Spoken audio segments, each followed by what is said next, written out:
किसका है ये तुमको इंतजार में हूं ना। দীর্ঘ এক যুগ বক্স অফিসে খারাপ সময় কাটিয়ে 2023 সালে নতুন মেজাজে পর্দায় ফেরেন বলিউড বাদশা শাহরুখ খান। একে একে 3টি ব্লকবাস্টার উপহার দেন দর্শকদের, দখলে নেন নিজের হারানো সাম্রাজ্য। এবার শাহরুখ ভক্তদের জন্য এলো আরেকটি সুখবর। আসতে চলেছে কিং খানের ক্যারিয়ারের অন্যতম সেরা একটি চলচ্চিত্র मैं हूं নার দ্বিতীয় কিস্তি। 2004 সালে मैं हूं নাতে পরিচালক ফারাহ খানের সঙ্গে প্রথমবারের মতো কাজ করেন শাহরুখ খান। এবার দীর্ঘ 21 বছর পর আসছে সিনেমাটির দ্বিতীয় কিস্তি। ভারতীয় সংবাদ মাধ্যম পিঙ্কভিলার একটি প্রতিবেদন থেকে জানা গেছে मैं हूं নার সিকুয়েল তৈরি নিয়ে বেশ উচ্ছ্বসিত শাহরুখ খান। বর্তমানে তিনি সিনেমার চিত্রনাট্য শেষ হওয়ার অপেক্ষায় আছেন।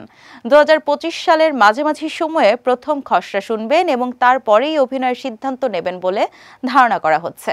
2004 সালে শাহরুখ খান প্রথমবারের মতো ফারাহ খানের পরিচালনায় কাজ করেছিলেন मैं हूं না সিনেমায়। ছবিটির বাণিজ্যিক সাফল্য ছিল আকাশ ছোঁয়া। এরপর ফারাহর সঙ্গে বেশ কিছু কাজ করেন শাহরুখ খান। এখন শোনা যাচ্ছে বহু বছর পর ফারাহ খান ফিরতে চলেছেন নতুন সিনেমা নিয়ে, আর তার কামব্যাক প্রজেক্ট হবে मैं हूं না 2।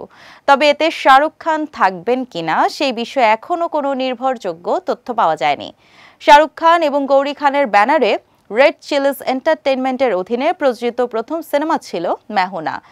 আর শাহরুখের চার্মিং, রোমান্টিক মেজাজ, অ্যাকশন সবকিছু সিনেমাকে করে তুলেছিল সুপারহিট।